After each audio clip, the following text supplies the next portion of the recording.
Assalamualaikum warahmatullahi wabarakatuh. Halo semuanya, perkenalkan nama saya Tatu Salma Khairia dengan NPM 202101500600. Yang saya hormati kepada Ibu Anggia Fitarini MPD selaku dosen mengampu mata kuliah konseling populasi khusus dan teman-teman yang sedang melihat video ini. Pada kali ini saya akan mempresentasikan terkait kajian klien penyintas autoimun SLE atau lupus untuk memenuhi tugas akhir mata kuliah konseling populasi khusus. Apa itu autoimun SLE atau bisa disebut systemic lupus erythematosus atau bisa disebut yang dikenal oleh orang-orang sekitar itu terkait penyakit lupus. Nah, penyakit ini ialah kondisi di mana sistem kekebalan tubuh secara keliru menyerang sel-sel dari jaringan sehat di dalam tubuh. Hal ini dapat menyebabkan peradangan yang dapat mempengaruhi berbagai organ termasuk kulit, sendi, ginjal, dan otak. Lalu penyakit ini lebih umum terjadi pada wanita terutama yang berusia 15 hingga 45 tahun. Faktor resiko munculnya autoimun itu dari perkataan dokter masih ada belum spesifik faktor munculnya autoimun tipe SLE atau lupus ini masih belum spesifik.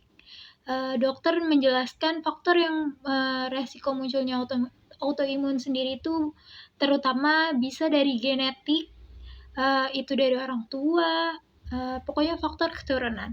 Lalu ada faktor lingkungan dan pola hidup dan pola makan. Apabila pola makan dan pola hidupnya tidak teratur, itu bisa mempengaruhi imun kita menjadi turun. Lalu deskripsi terkait karakteristik klien.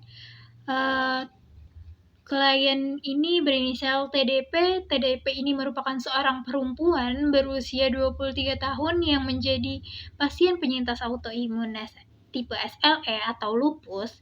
Lalu TDP merupakan karyawan swasta dan juga mahasiswa jurusan pendidikan bahasa Inggris semester 3, dan TDP ini memiliki postur tubuh dengan tinggi badan 162 cm dan berat badan 35 kilo. Lalu TDP ini berkulit coklat, sawo matang, dan menggunakan hijab di kehidupan sehari-harinya.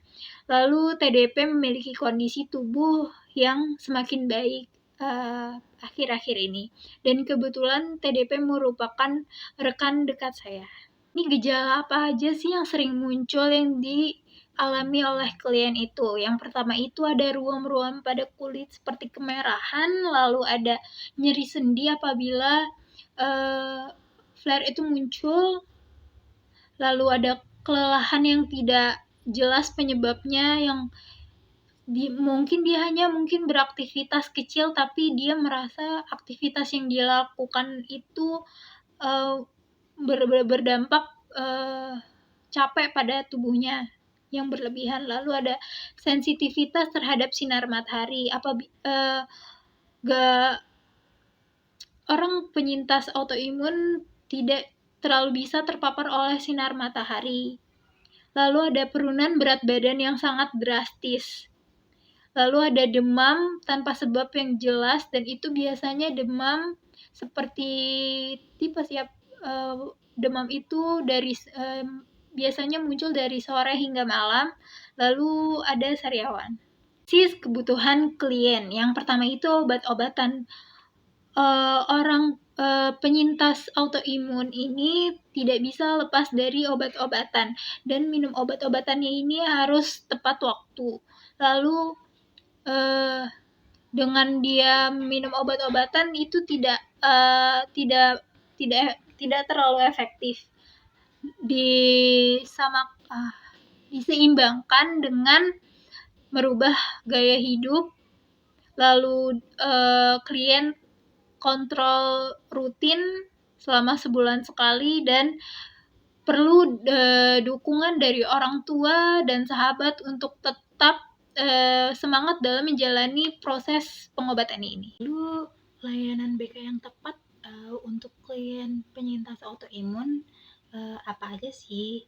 Yang pertama itu ada layanan konseling individu, Dengan adanya layanan konseling individu, klien bisa mencurahkan atau mengungkapkan apa saja kegundahan atau kegelisahan yang dialami. Lalu ada layanan konseling keluarga. Dengan layanan konseling keluarga ini, orang tua diharapkan membantu dalam proses penyembuhan klien ini.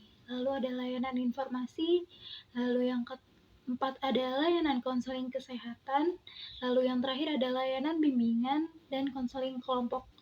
Nah, diharapkan klien dengan penyintas autoimun bisa bersharing tentang pengalaman yang dialaminya dengan teman-teman yang lainnya. Sekian video presentasi saya kali ini, kurang lebihnya mohon dimaafkan. Wassalamualaikum warahmatullahi wabarakatuh. Sampai jumpa.